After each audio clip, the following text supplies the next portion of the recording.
Welcome back to Really American. I'm Kenny Hesse, and y'all, Donald Trump is freaking the fuck out right now, and he should be. Are you ready to do your part? Are you ready to form a more perfect union?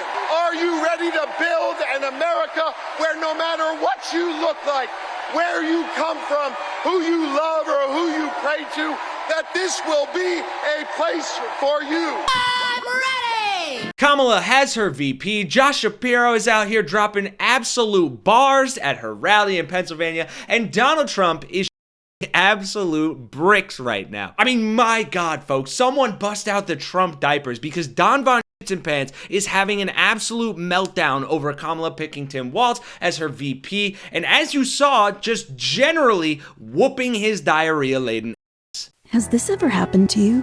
You're sitting in court again, under pressure and stress, and then a warm feeling comes over you, uncomfortably warm. Uh-oh. It's pressure, all right. Down there. That's when you need Trump diapers. That's right, folks. Poor Mr. Poopy Butthole over here is freaking the out right now, both in an email he sent to his maggot minions about Tim balls to the walls, as well as this insane Truth Social post we'll break down in a second, where he just off his rocker misspelling stuff worse than Covfefe, lashing out with his signature failing nicknames, and just generally lobbing insults at major Democratic players, as well as complaining about the fact he couldn't run against Biden that apparently he wanted so badly that he is now producing literal fan fiction about it. What a weirdo. But real quick, before we get to that shit show, especially since Walz is a relatively new name to people, though the internet has already embraced him incredibly warmly with compilations of him just being an all-around great guy, let's take a look at why Tiny Fingers is so up in arms and in his feelings about the guy his couch running mate has to run against. Sometimes life is as much about the lessons you learn as the lessons you teach. When I grew up, community was a way of life. My high school class was 24 people. I was related to half of them. I learned to be generous towards my neighbors, compromise without compromising my values, and work for the common good. My dad was in the Army, and with his encouragement, I joined the Army National Guard when I was 17. I served for 24 years. I used my GI benefits to go to college and become a public school teacher. I coached football and taught social studies for 20 years. And I tried to teach my students what small-town Nebraska taught me: respect, compromise, service to country. And so when I went into government, that's what I carried with me. I worked with Republicans to pass an infrastructure bill, cut taxes for working families, signed paid leave into law. I codified abortion rights after Roe got overturned. Because I go to work for the common good. But enough about me. Let's talk about you. Because that's what this election is about. It's about your future. It's about your family. And Vice President Harris knows that. She too grew up in a middle-class family. She too goes to work every day, making sure families can not just get by, but get ahead. We believe in the promise of America, in those values I learned in Nebraska, and we're ready to fight for them. Because as Kamala Harris says, when we fight, we win. Wow, what an impeccable introductory campaign ad for such a great, just stand-up guy. And it's no wonder Trump is scared shitless right now, because J.D. Vance doesn't compare a lick to that guy. And it kind of helps explain, though not really all that much, why Donald Trump would go to the level of sending out this unhinged email where he claims that Tim Walz will unleash hell on earth. Saying first in a fiery memo, he'll unleash hell on earth and open our borders to the worst criminals imaginable. First line, xenophobia. That must be a record for Trump. Great on him. He'll rubber stamp Kamala's green new scam and light trillions of dollars on fire. Which is hilarious because lighting money on fire is exactly what anyone who invested in a Trump organization should have done for a better return. But the real killer, he's already pulled in millions of dirty cash to buy the White House. Says the guy backed by billionaires trying to give them more tax cuts. Okay, Donnie. But Donnie's crazy, incoherent rambling didn't stop there. No, he was just getting started. Because as we said earlier, he took to Truth Social to whine and complain the day away with this post that reads, "What are the chances that crooked Joe Biden, the worst president in the history of the U.S., really, Donald? Whose presidency was unconstitutionally stolen from him by Kamala." Wow, this guy's brain is so dementia-ridden he can't even speak right when he texts. Barack Hussein Obama, crazy Nancy Pelosi, shifty Adam Schiff, crying Chuck Schumer, and others on the lunatic left crashes the Democrat National Convention and tries to take back the nomination, beginning with challenging me to another debate. I'm not gonna lie, folks, I honestly lost track of what the hell he's even saying here, but it sounds like he's asking what are the chances that Joe Biden tries to take back the debate and challenge him again, which is a crazy proposition even for him. And he ends it saying he feels that he made a historically tragic mistake by handing over the presidency, a coup, to the people in the world he most hates.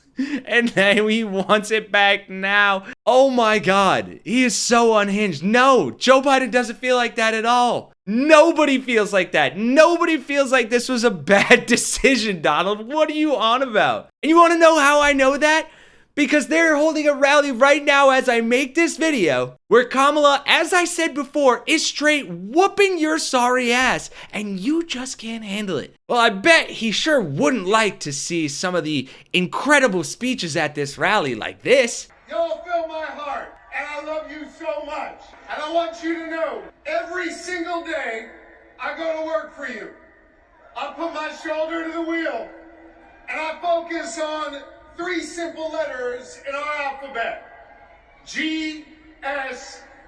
I focus on getting it done for all of you. And frankly, that is something Donald Trump has never done for the American people and could never do. And clearly, this is getting to him. Trump is freaking the hell out over the fact that he chose such a loser who has been an absolute drag on his campaign in J.D. Vance. And Josh Shapiro was quick to pounce on that and point it out in the rally we just saw. J.D. Vance, he's not exactly off to a good start. I think we can all agree on it. But I think part of the reason why he's not off to a good start is this, and it's serious. He doesn't know who he is. And he's not being honest with himself, so he can't be honest with the American people. He can't.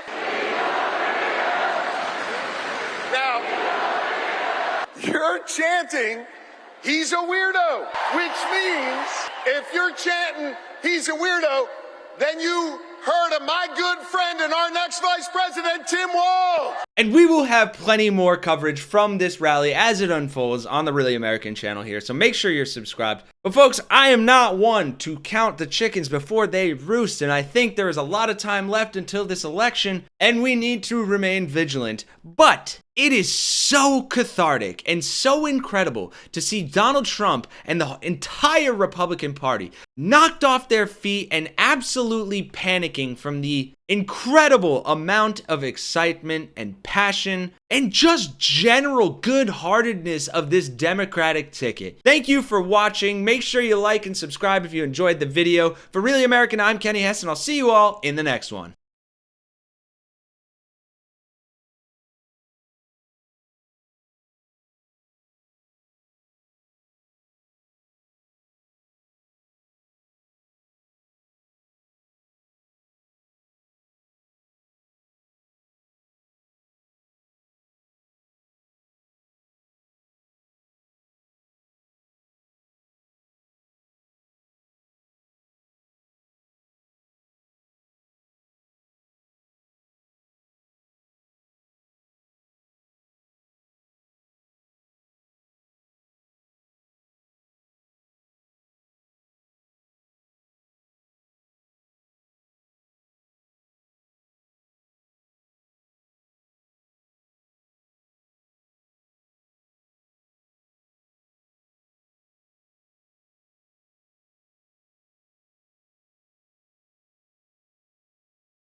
to look the next President of the United States in the eye and say, hello, Madam President. I am too, so let's get to work. Are you ready?